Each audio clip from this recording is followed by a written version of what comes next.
My name is Brian Littleton. I'm President and CEO of Share a Sale. What we're talking about today is what has been labeled as the advertising tax.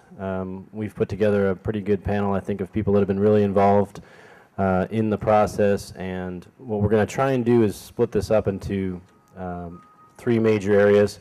We're going to go through what for anybody that may be a little less familiar, I know a lot of you have worked with this closely, but we're going to go through some definitions about what exactly we are talking about, what this tax is, what it does, what it doesn't do, some of the myths and inaccuracies, things that have been reported.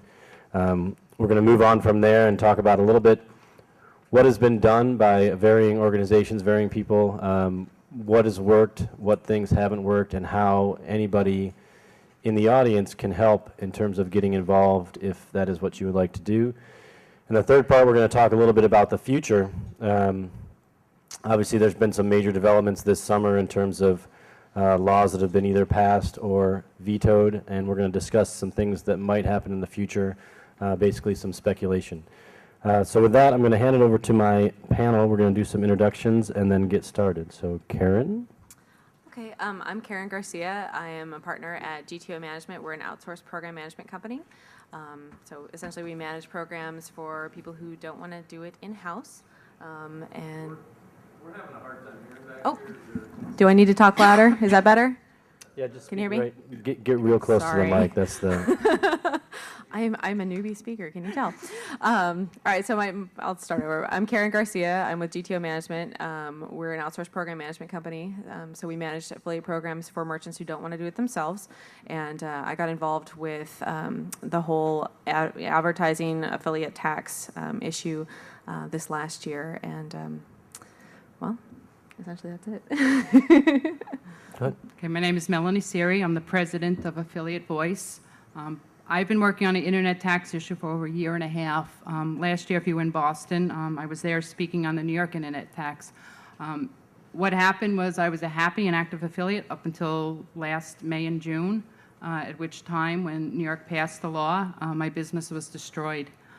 We're continuing right now to work on the internet tax issue as well as all the underlying issues, and it doesn't stop or begin with the nexus law. It continues beyond that.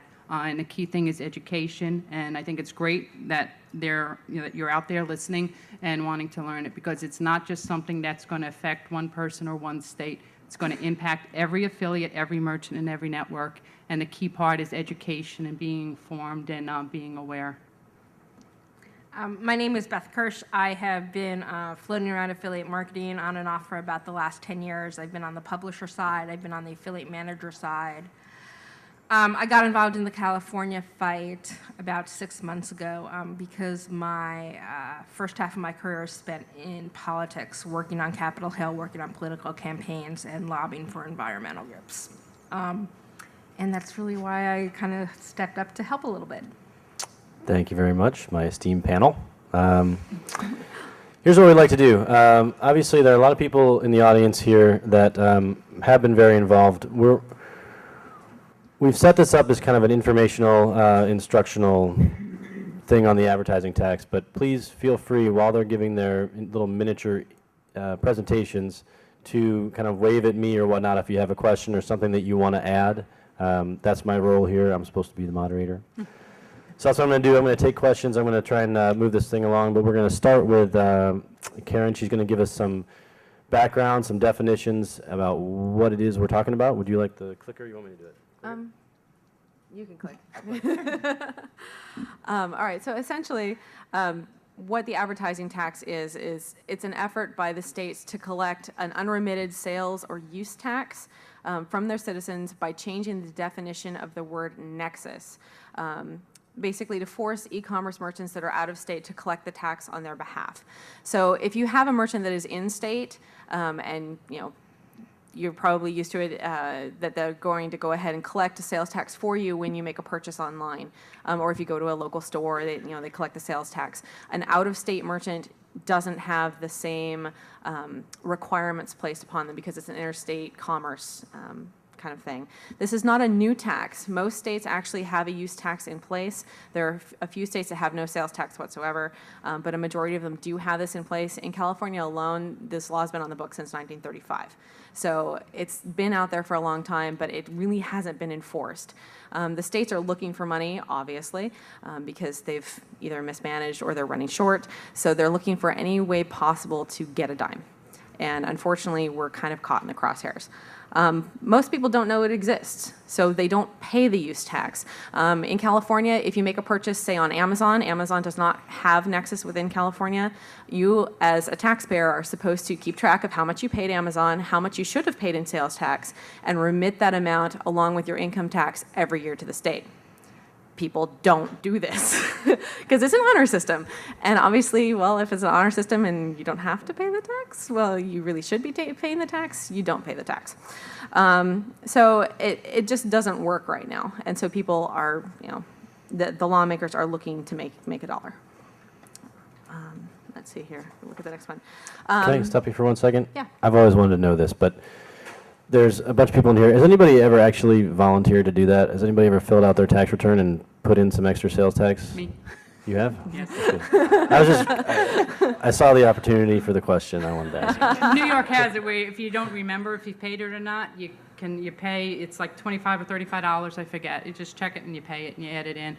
I figured it was a good thing for me to do because eyes are on me in terms of income tax and all that, so Right. stay safe.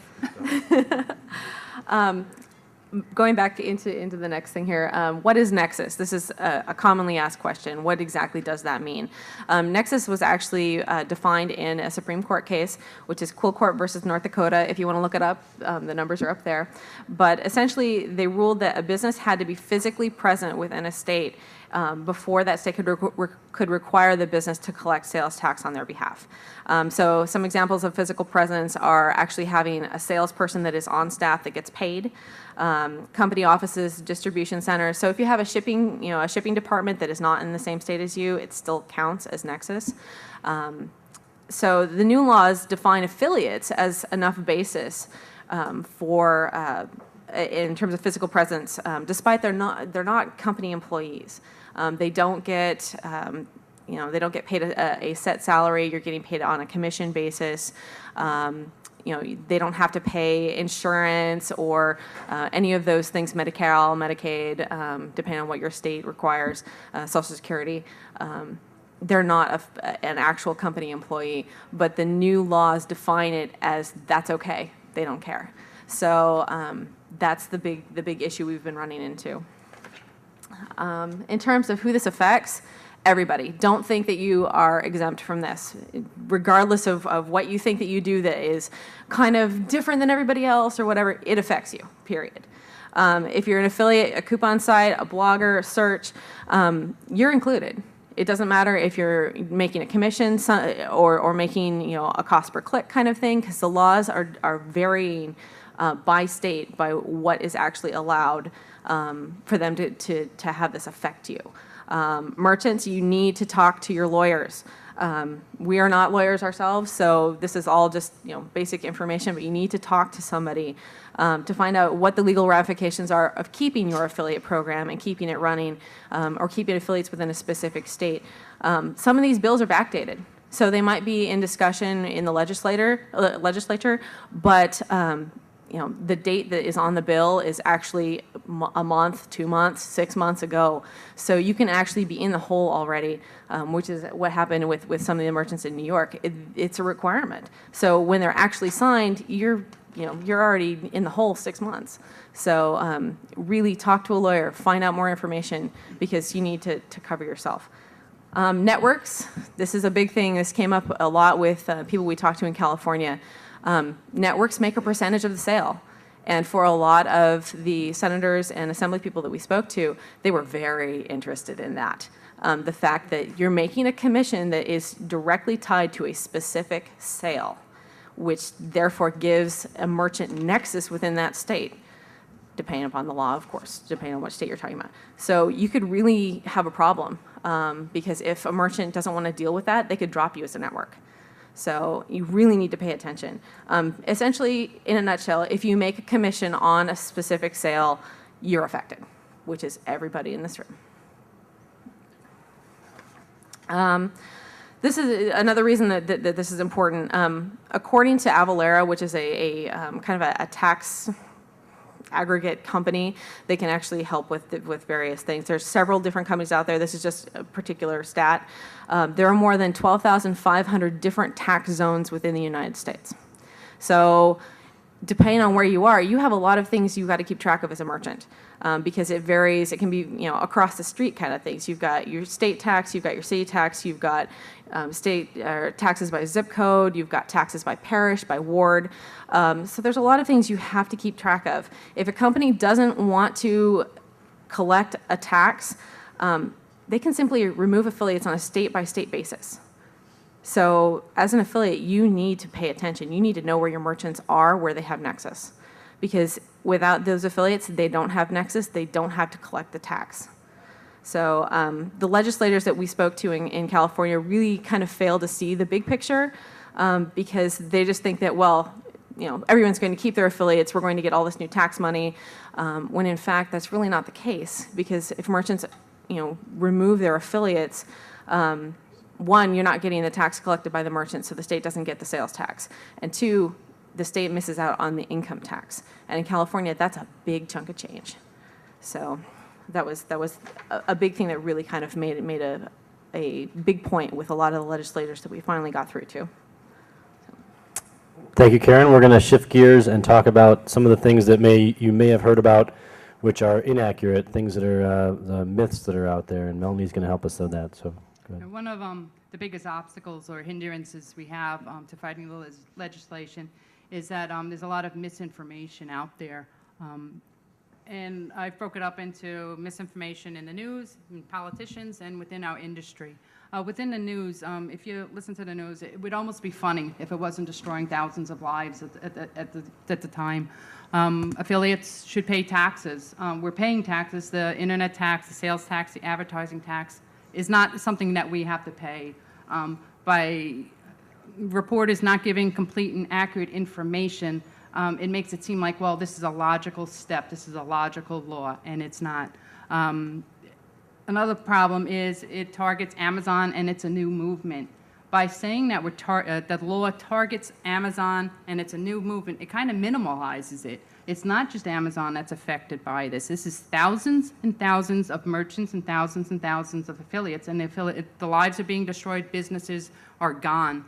So we have to work at trying to inform reporters to care enough to find out the information, but they're more involved in just giving a quick little rehash of what's going on in Hawaii, or, you know, some more exciting news or the gossip, than they are in reporting what's going on in our industry. And it behooves us to take more of an initiative in this, in contacting reporters and getting the word out there accurately in the media.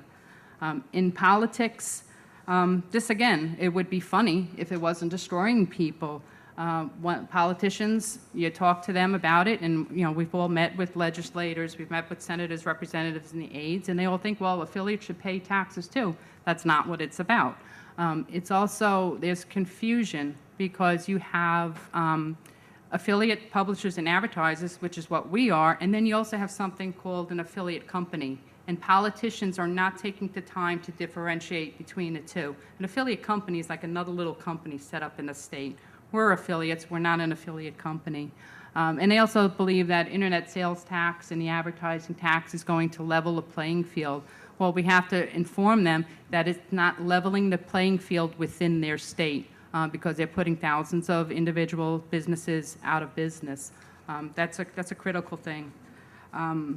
The most damaging ones are the ones within our own industry, and I've put it up there.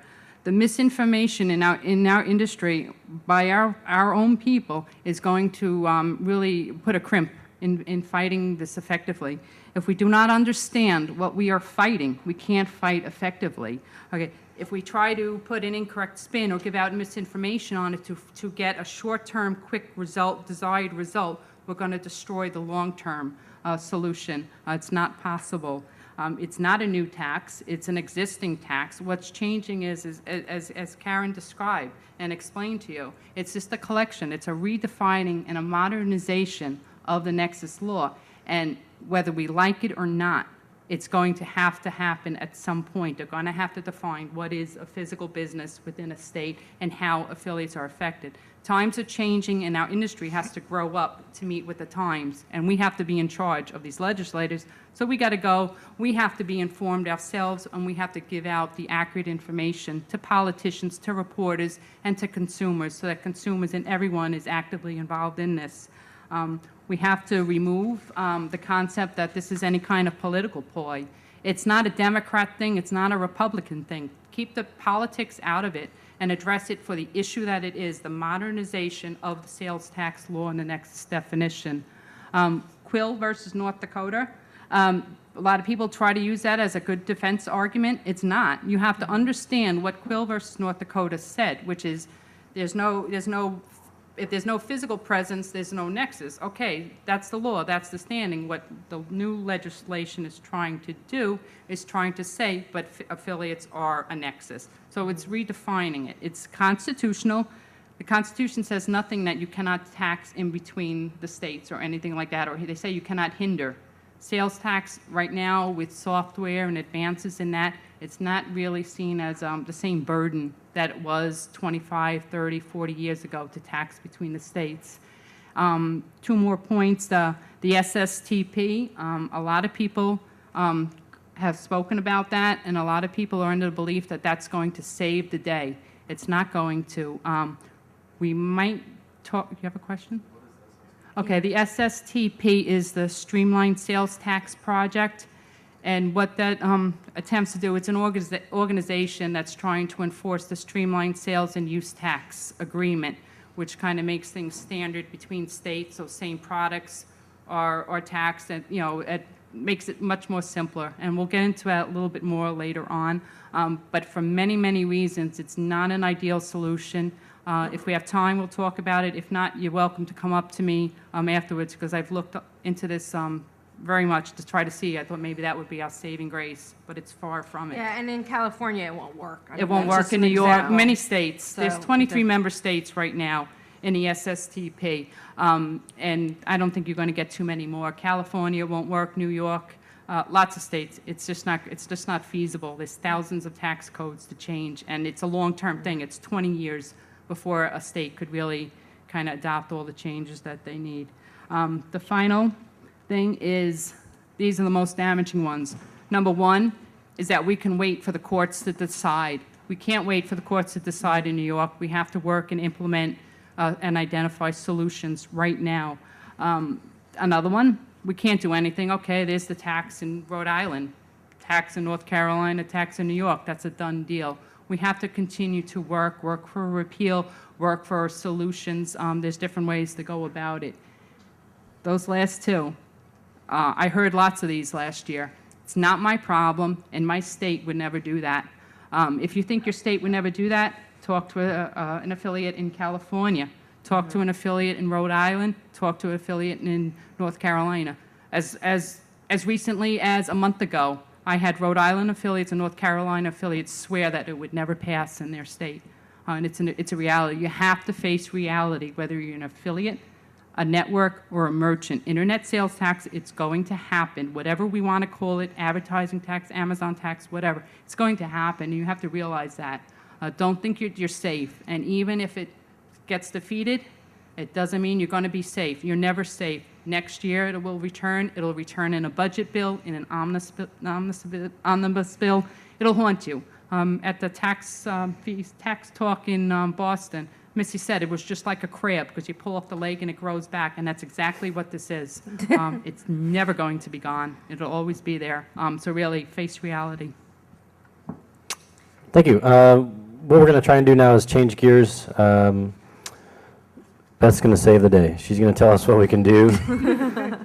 I know the number one question that I always get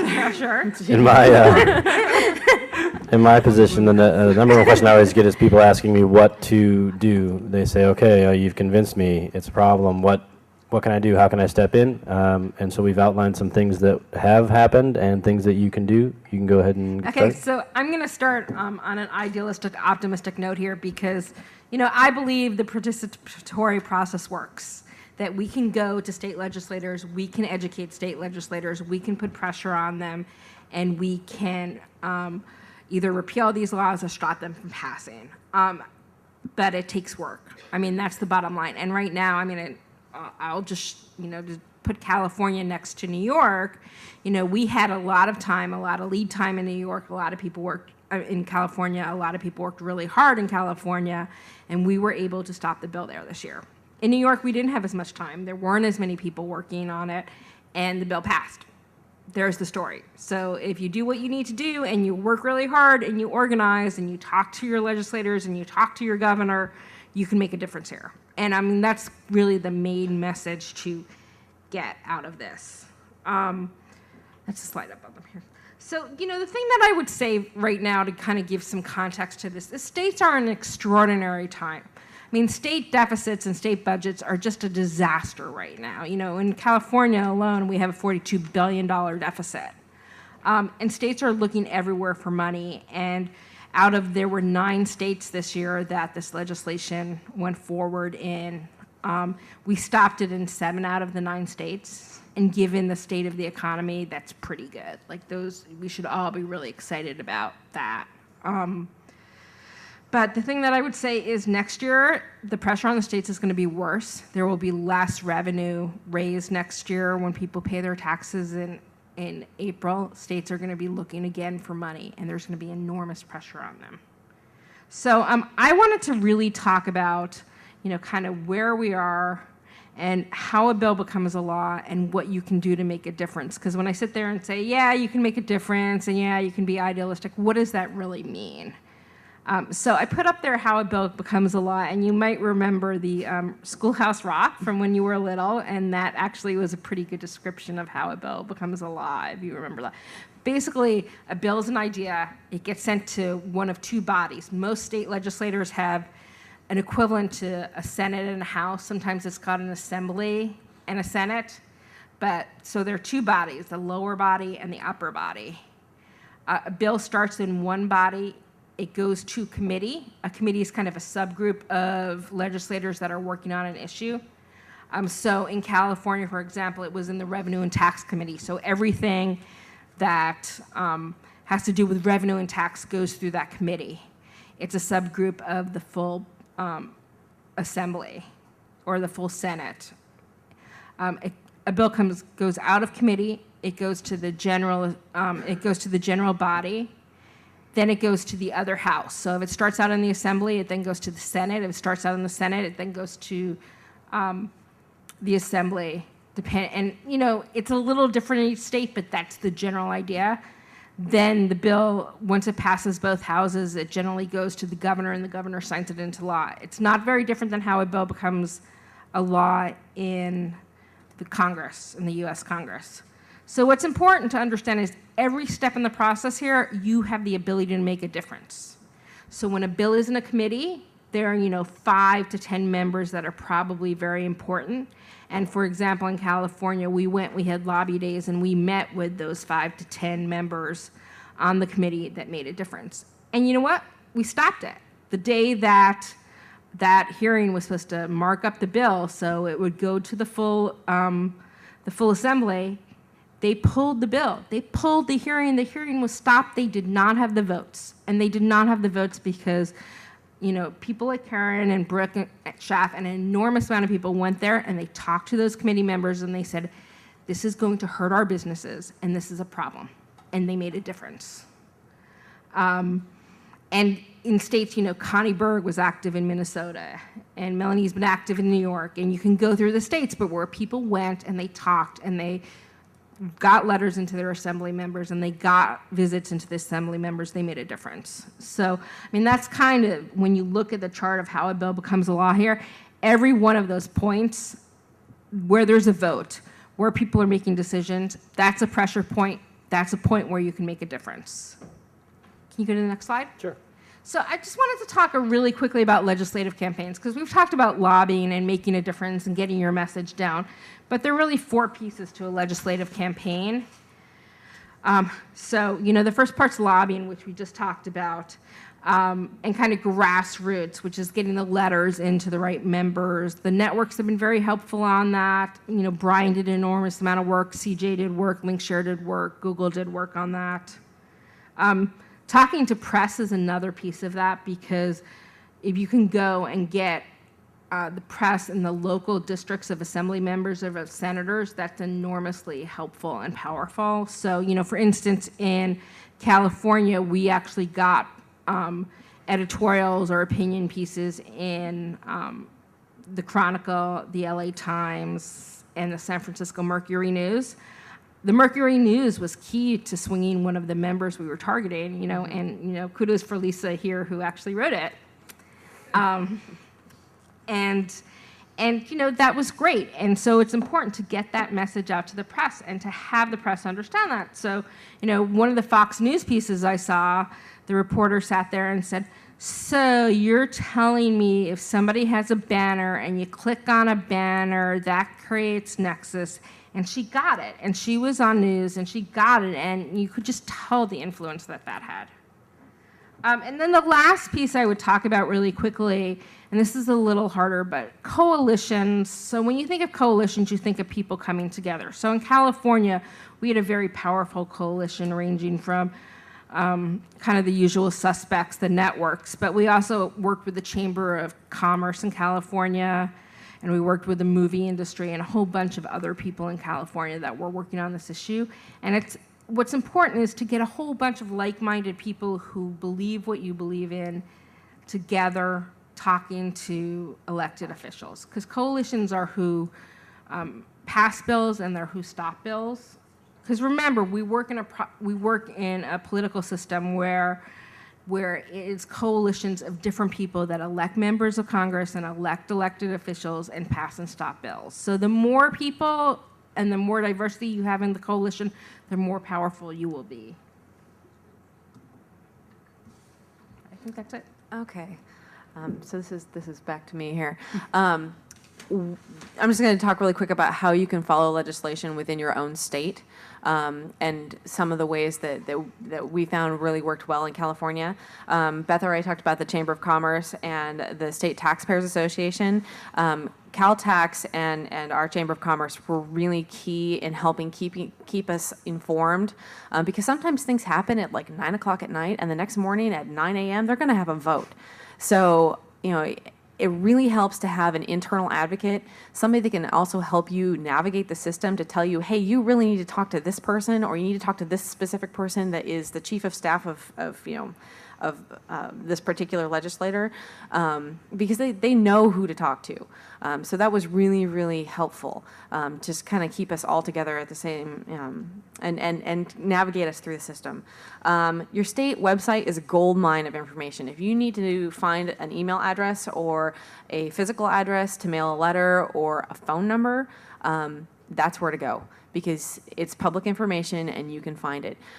We actually, one of the last lobby days that we did, I put together a full list of all of the assembly members and senators' email addresses, their phone numbers, and then the people that I could find on Twitter. And we annoyed them.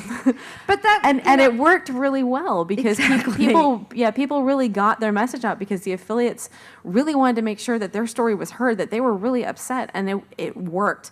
It worked so well that they actually blocked our email at the state capitol, which I have a problem with, because it's public and I should be able to talk to whoever I want to talk to at the state capitol, because I pay taxes and I'm paying their salary. But at the same point in time, we got our message through so much that when we actually met with the governor's office, the lady that was there that was on our side said, you know what, I have enough emails. Can you please make them stop? I have other work to do. Right, so and that's a great, really useful. And that sounds like it's a bad thing, but that's a great thing. Mm-hmm. The fact that the message was there and they heard it and they understood our side and we had educated them, that's great. Right. The state websites also, a lot of them do have, depending on their technological prowess, they have RSS feeds available for specific bills that you can sign up for. You can also sign up for email updates. So if a bill has something happen, it gets updated on the website usually that evening, and it will send you an email or update you on RSS to let you know that there's been a change. Networks, most of them have informational pages available now, so you can go ahead and look there to see kind of what's going on. Talk to your network rep to find out more information about, how to go about combating this in your state, because it's coming. So don't think that it's not going to happen, because it's going to happen. And it's going to come back in California this next year. We know that this is going to happen. Yes, we defeated it, but it's not gone. It just doesn't, die and just go away. It comes back over and over and over. There are two coalition groups, the Performance Marketing Alliance. You can go to their website, performancemarketingalliance.com, and affiliatevoice.com. So both here. So you can talk to them about various things. They have a lot of information about things that have happened in the past, how to combat things, what to say, what to do, different letters, great resources, check them out. And then you should also check out forums. A lot of the affiliate forums do have various threads where affiliates have gotten together and say, okay, this is what I'm doing, here's the letter that I just sent. So if you want to send a letter to your legislature, you can take their information, craft it into something that's your own, and then send it on as well. So don't think that you have to just start from scratch. Use what's out there. There's a lot of information, so don't think that it's completely overwhelming, because a lot of people have been working on this issue for a long time, and there's a lot of things that you can use. And then talk to your affiliate manager. If there's a program that you do a lot of sales through, and it makes 90% of your business, make sure that affiliate manager knows what's going on, because the last thing you want to do is get that email that says, "We're sorry, you live in state X and we've kicked you out of our program." You need to know that ahead of time, because it will devastate your business. So be informed. Very important. And the thing that I would add, when Karen was talking about the chamber and the State Taxpayer Association, if you talk to the lobbyists in Sacramento, they would say the affiliates were the linchpins winning in Sacramento. Mm-hmm. And that's what I think is really important, the powerful small business voice, where you can sit there in front of elected official and say, if this bill passes, it will ruin my business. Look at what happened in New York. Mm-hmm. Like, that's why we're sitting here saying this isn't so important, because we had, Google and Yahoo and all of those big guys with us, but if you ask any lobbyist in Sacramento what was the linchpin, what made the difference, it was the outpouring of support from affiliates against the bill. Yeah, and the last lobby day that we went there, because we had several where we had a big group of people go, and we would meet and go to different offices. The last day that we were there, especially, we had a lot of offices where we show up and they said, "Oh, we heard that you were here," and that was awesome. It's like, yes, we are in the building and we are present and we are going to come talk to you, and it really worked well. But this bill would have passed if we didn't do work. That's right. The important thing to think. So, that bill would have passed without a question if we hadn't shown up and made a difference. And that's why it's really important for people to get out there and write the letters and talk to the elected officials, because there's no question it would have passed in California. And, one of the things that helped stop it was a press release from Schwarzenegger and, about affiliate marketing. So take a moment and think about what all those people in California did. They got the governor of the largest state in the country, with the 7th largest economy in the world, to do a press release that says affiliate marketing is open for business in California. Okay, so next slide here, what to say. This is actually, mostly based upon what we did in California. It might be slightly different for your state. There's a lot of different things that these laws are being called in the press. They're being called internally in the industry. Affiliate tax, Amazon tax, internet retail tax. When we were talking with CalTax and the Chamber of Commerce, they asked us to use the word advertising tax, because essentially it is a tax on advertising. There's no difference between, at least customer facing, from getting paid on a cost per click basis as being paid a commission. The ad looks the same. We actually showed them side by side screenshots of various websites with the exact same banner ad and said, okay, well, what's the difference between these two? why is this one taxable and this one is not? It's an ad. Simple as that. As an affiliate, you're not collecting any sort of money from the consumer. You're not collecting credit card information. That's kind of what we generally went with when we were discussing this with the legislators, was that we called it the advertising tax. The word affiliate, it's a total nightmare. It means something completely different to these people. It's, an affiliate of a hospital, an affiliate of, like CBS. They've got an affiliate network, right? But that's not what we do. And so that term is very confusing for them. By sticking, to essentially saying, I am a small business owner, they understand that. They don't get affiliate at all. So by, stick to that saying, I'm a small business owner, I do this is what I do on a very simplistic basis.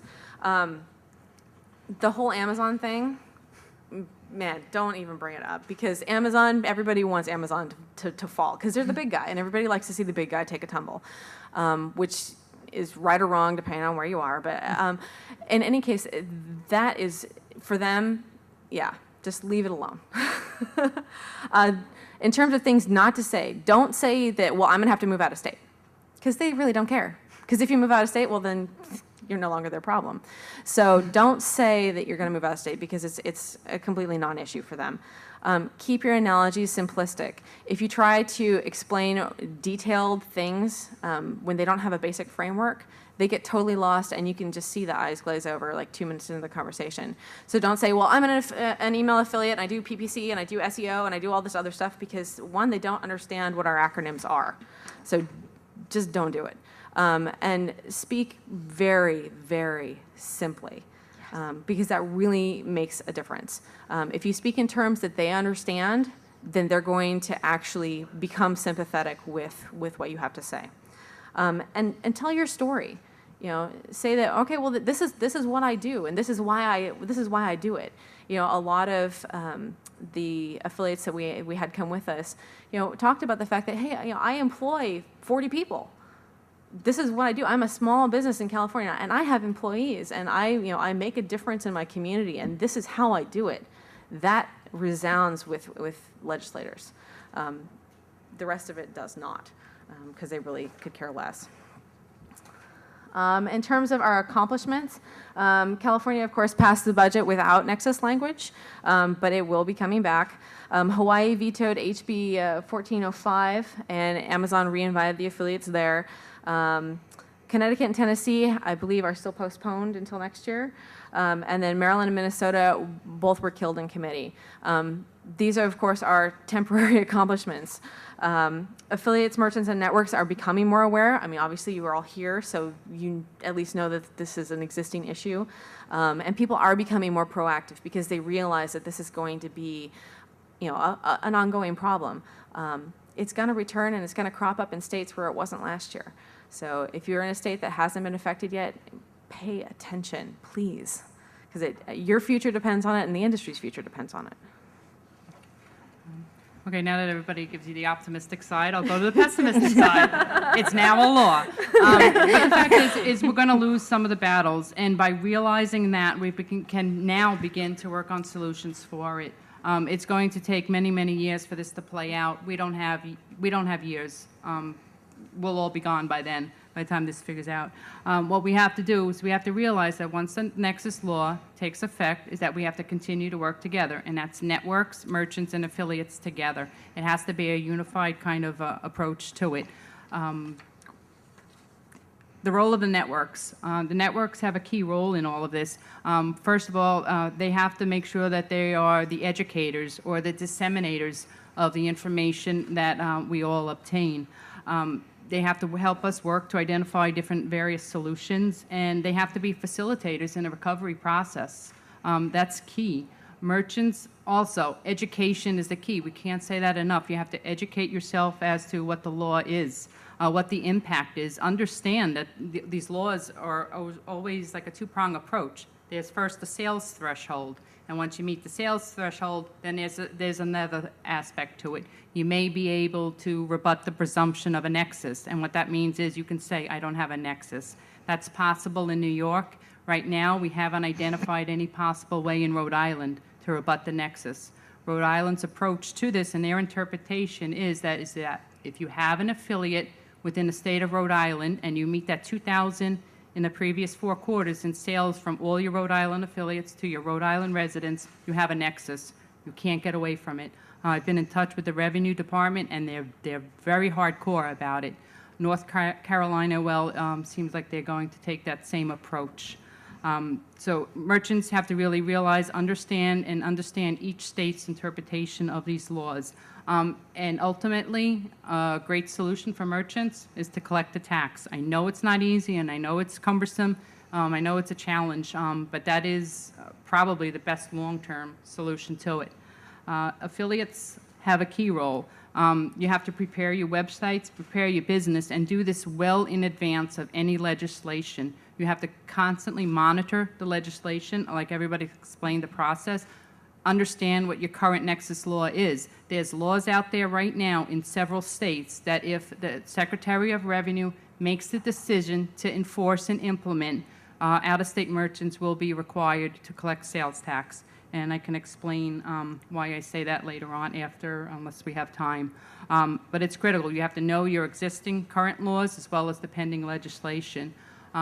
One key point to remember throughout this whole recovery process is to keep the lines of communication open. And the communication comes from merchant to affiliate, from affiliate to merchant, and also from the networks. The networks have the ability to reach out to every one of their merchants and every one of their affiliates to make sure that everybody is informed, because education is the key. If we're not aware and we don't understand what's going on, we're in for a world of hurt. Some of the solutions that do work, the first step, if a nexus law takes effect in your state, is to retain, next slide please, to retain the service of a sales and use tax attorney for your state. It has to be done within the state because they're going to be the ones that are the most knowledgeable about the issue. A lawyer from another state, no offense to lawyers, but they're not going to know what they need to know. You have to retain this lawyer, and it can be done as a group basis. We did it last year in New York, and it was phenomenal. He explained the law to us. We explained our business to him. And he said, okay, this is your solution. You have to understand the law completely to be able to identify and implement this. Some of the things that are not going to work, and some of these are just maybe pertinent to New York, but incorporating in another state does not remove the nexus. If you incorporate in another state and you're still a resident of New York, you still have, all merchants still have a nexus. It's the same probably in Rhode Island. I'm not sure how North Carolina will swing. Every state, different interpretation, but realize incorporating another state is not a safeguard. You can't assume that you can use your brother's address out in another state and get away with it. If you get caught, you can be held liable in addition to federal charges and everything. Very dangerous and tricky ground. You don't want to follow anybody else's advice. That goes for anybody up here speaking. Don't take our advice. Hire your own sales and use tax attorney. Don't take the word of somebody else's attorney as well. We have some merchants who they are telling affiliates, well, my attorney says you can go incorporate in another state. You know why? Because the merchant then won't be liable, because the merchant can turn around and go after the affiliate or the affiliate's company for the damages and the penalties. Very dangerous ground. Do not trust anyone. I mean, I'm all about trust and, you know, working together. But when it comes to something like this, legal liability will be insane. So really, tread carefully. And you know, finally, what we won't want to do is we don't want to circumvent the law. We want to work within the law. We want real, legitimate solutions so that we can maintain an ethical path through this. If we try to get around the law and try to do things underhandedly using your cousin's address or something like that, that really gives the industry a bad reputation. And if I can implore you not to talk about things like that on forums, and on blogs about how you're going to get around by using your brother's address or setting up a company somewhere else and just pretending you're living there. Really, keep it out of the press. Legislators, senators, and the revenue departments are reading the blogs and they're reading the forums, and I know because they've been in contact with me questioning things. So really, please be careful what you're saying. Your reputation also is at stake, so, you know, try to keep that high ground. I'm going to stop you real quick because we have about, by my clock, about 10 minutes left, and I wanted to see if there were any questions before we moved on. Anybody have anything that they wanted to cover or just go ahead, yeah. Melanie, on your form you talk about the New York State solution being that declaration of intention. I don't have the exact words, but you might want to describe that to the rest of the room. But I'm just, since I am a New York merchant, I mean a New York affiliate rather, concerned that is a real solution, that it will remain a solution for foreseeable time. That's the thing. It's a very fluid type situation. Right now, if you're not familiar, the New York, it's a two-step solution, and this comes right from the New York State Tax Department. We had hired a lawyer last year who came in to explain the law and explain the interpretation that New York State is going to have. And what the New York State had indicated was that if you have affiliates there, even if you meet that $10,000 a year in sales from New York affiliates to New York resident, you can still have the ability to rebut the presumption of nexus by a two-step process. The first step being is having a contractual agreement between the affiliate and the merchant where the affiliate will not do any kind of active solicitation on behalf of the merchant. What that means is you can't mention the merchant name in your ad. You can't hand out flyers on the street corner. You can't do things like that. You can advertise your own website. And if that agreement is in place in the terms and service that the affiliate agrees to, that's step one. Step two would be a yearly affidavit that the affiliate submits to the merchant saying, yes, I adhere to the terms of service and I did not solicit on your behalf. For New York says, that's great, that's all we need. And they were going to even make up the form. They said this last May. They were going to have a sample contract and affidavit. They haven't done it yet. They're still working on it. But we had a lawyer draft it up in accordance, and it has been, the New York State Department says it's fine. And on that form, it has to include an affiliate address, phone number, and contact information. So the affiliate does have to give up some little bit of privacy. And New York can at any time go in and examine these forms of detail. Rhode Island says that won't work. If you have an affiliate, if the affiliate's making sales, they must be soliciting. There's no two ways about it. Every state's going to interpret it differently. Have we gotten cooperation with merchants and networks regarding that? I mean, are they accepting that? Well, networks. So that New York can continue to be an affiliate? The network's role, again, is the dissemination of the information into making it available. Share a Sale and Marriott and all these other networks are facilitating in that process and getting the solution out there and being aware of it. Some merchants are accepting of the solution, and others, it's just too much for them to handle, whether it's the burden or just uncomfortable position for them. It's not going to work for every merchant, but it will work for some. And that's the thing, is we have to have at least solutions possible and give a merchant a choice, and they have to make an educated decision. They can't just say, oh, Nexus, that's it, I'm done. That's not a solution, you know what? Because it's going to follow. You're seeing how it's happening. And it's going to be back in Hawaii, and it's going to come back Hawaii full force. Hawaii, we had the support of both houses and the governor, and it missed out because of a technical flaw in the title. So how is that Hawaii affiliates are not safe at all, and it's great that they're all welcome back into these programs, but that's not going to be good for tomorrow.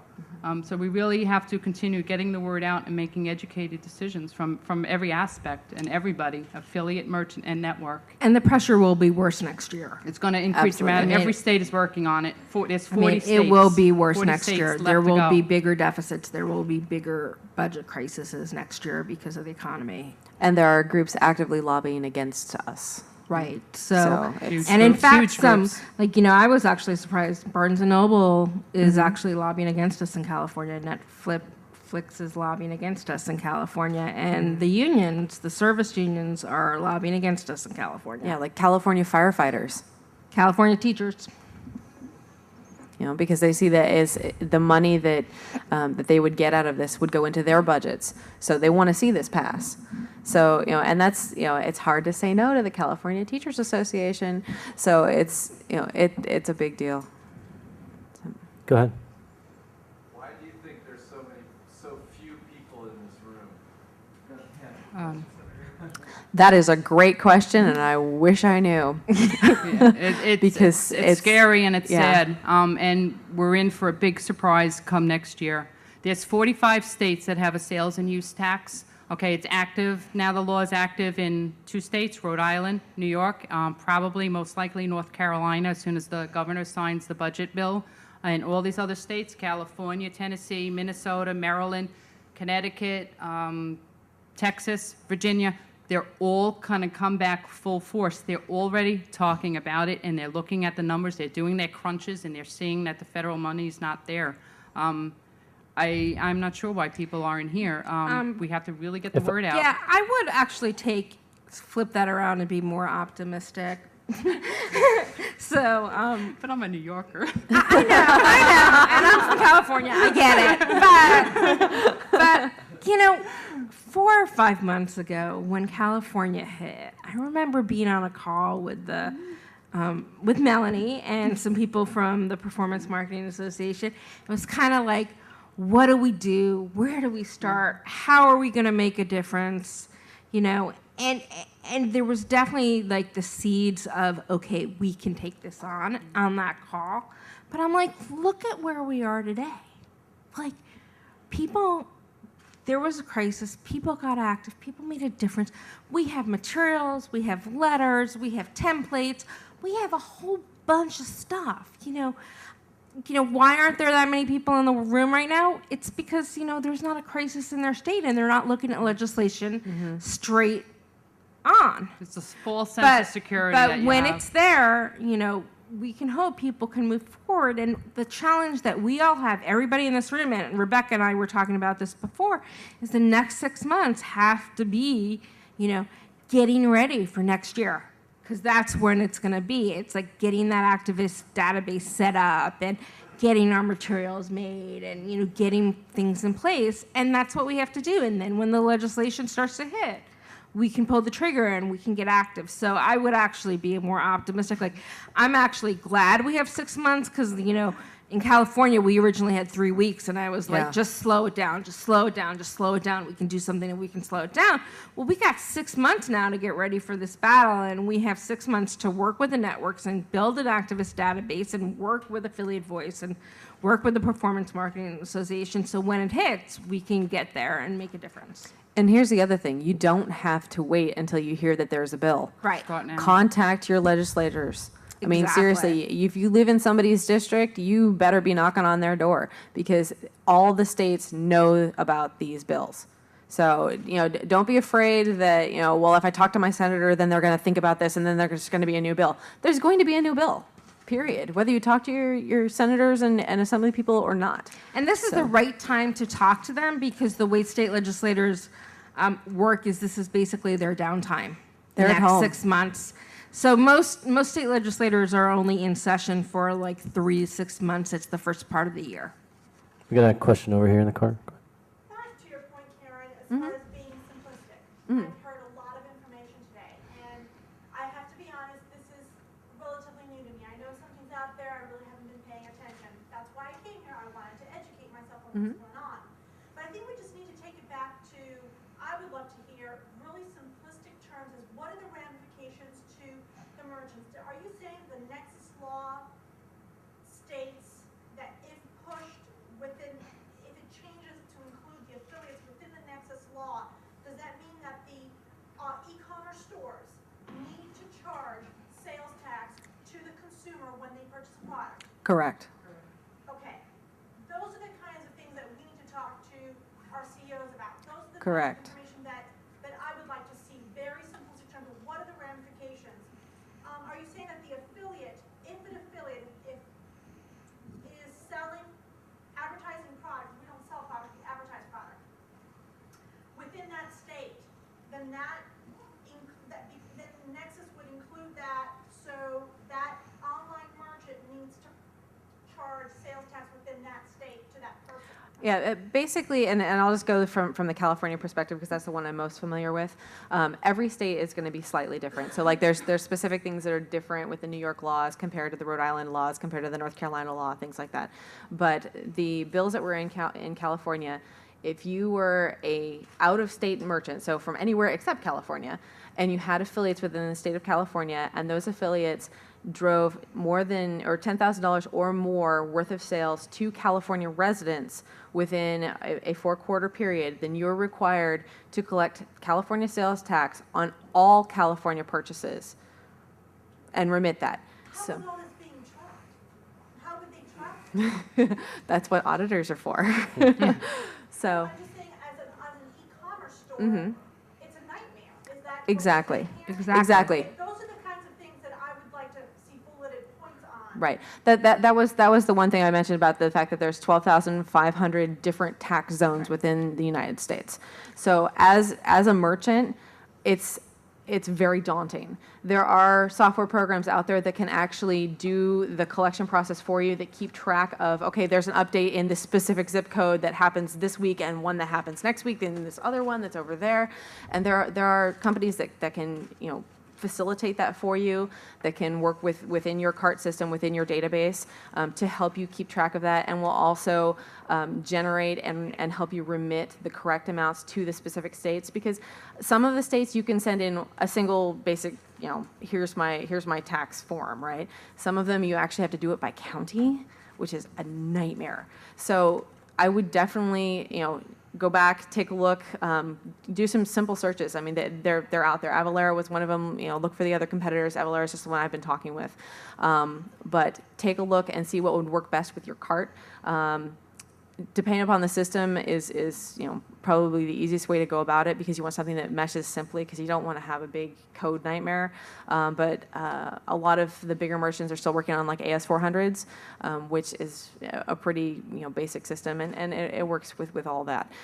So go back and talk with your CEO, and talk with talk with your code department, and find out what's going to work for you. Because if this comes down the pipe, you're going to have to figure out how to get all of that information back to the states. Because you don't want to have your financial officer breathing down your neck constantly, because they will. And you need to figure out what's right for your business. Exactly. I mean, I hate to kind of say that, but a lot of merchants, severed relationships with New York affiliates, and it's really sad. And we're trying to make sure that not happen. But those people thought it was the right thing for their business. So you. Is that the problem as well that you were talking about, Melanie? The fact that e-commerce or merchants are kicking out affiliates within those states just so they don't have to worry about paying this tax? Yeah, they want to try to avoid the nexus, because once a nexus is established, it's there, and it's really, really hard to try to get rid of it.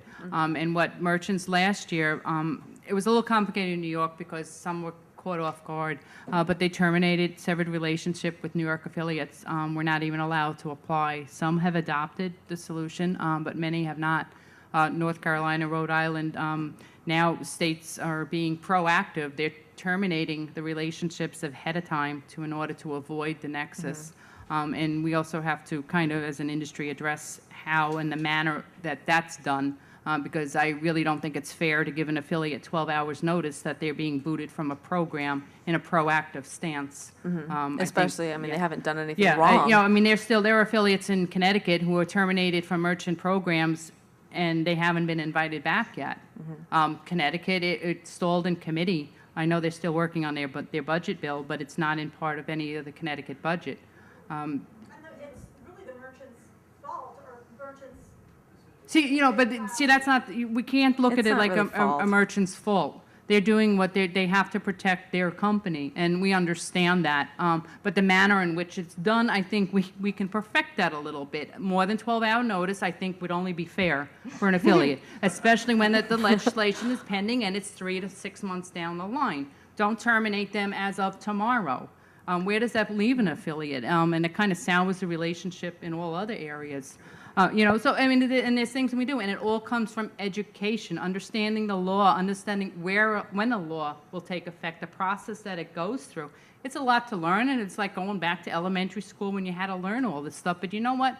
Learn it once and then be done. Understand that you have certain amount of time and certain manners. And number one, communicate and communicate back and forth between all the different facets. And again, networks are going to play a key role in that, because a merchant can get overwhelmed with it and trying to follow it, but a network, it's a little bit easier because they only have to worry about a network perspective, which is making sure I know what's going on in 50 states and giving it out once, whereas merchants scrambling.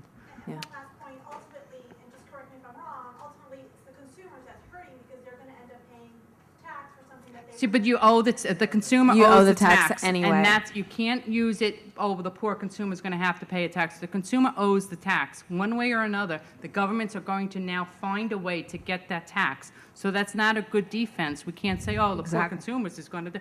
You know what? It's due. The tax is due, and if we accept that, yeah, definitely. That's it Right. Well, exactly. and it's really hard, right, and Yeah.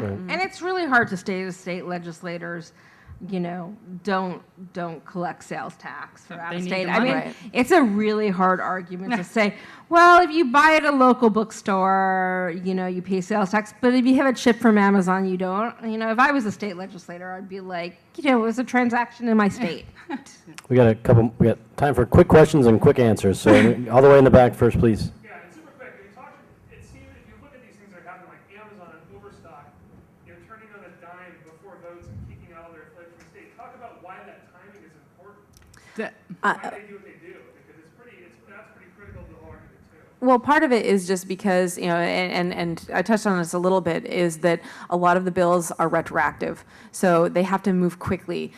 Frankly, from my own perspective and my own opinion, is that if you're an affiliate manager and you see this coming down the pipe, you need to mobilize your affiliates, because your affiliates are your best defense. They have great stories. They, you know, to have an affiliate in a state contact their legislator and say, hey, look, this is going to destroy my family business. You know, I feed my kids with this money, and I'm not a drain on the system, you know, and it's very frustrating for affiliates, I know, but to mobilize your affiliates to become an advocate for themselves is really important, rather than just kicking your affiliates out, you know, within 12 hours. That's you know, that's not okay on anybody's watch, really. So. Yep. They're literally saying that you're going to owe tax for 6 months back or Correct. a year back. That's why they're freaking out. Right. So it all depends on the state and when, you know, what the date on the bill is. But that's why a lot of companies removed affiliates in Hawaii, was because the bill was backdated. So even though it hadn't gone to the governor's desk yet, you know, they would have been liable for collecting that sales tax for the previous 4 quarters, even though it wasn't even a law. So you know, that's why they're getting removed. So. Do you have a quick question here? It just occurs to me, I mean, a devil's advocate position, it seems inevitable that eventually sales tax will be collected Yes. by all states for all internet purchases.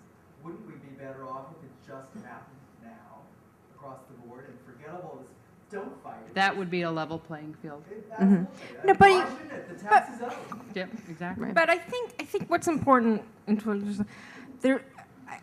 don't think people in general disagree with collecting sales tax on internet retailers. The issue here is it creates an enormously uneven playing field for affiliates. In the Right, short term. in the short term. But in the long term, the issue is it's a federal issue because of how interstate commerce works and what the Supreme Court has said in the past, and that's kind of the problem. So, you know, I think you're right. In the long run, we are going to see this across, you know, there will be, you know, sales tax on internet commerce. But in the short run, it's our challenge to really make sure affiliates aren't hit really hard. All right, we pretty much have to close up shop here. If I could add one final point, Paul mentioned earlier that, you know, why there are so few people in the room. I think we all know there's a lot of stuff going on today. We got to meet market upstairs. There's other panels going on, all that kind of stuff. But not to speak for everyone here, but we could really use all of your help. Anybody that was in this room, if this could branch out and you could let everyone that you influence know about this tax, how it affects us, how we can get involved, especially in states where it hasn't come up yet, because we're going to need people in those states as it comes up. So don't be alarmed by the few people actually in the room. I know that within this room there's a pretty big influence sphere, so please help out, and thank you very much for our panelists here. Thank you. about one of the most informative panels I've ever sat through. We threw so much information out there.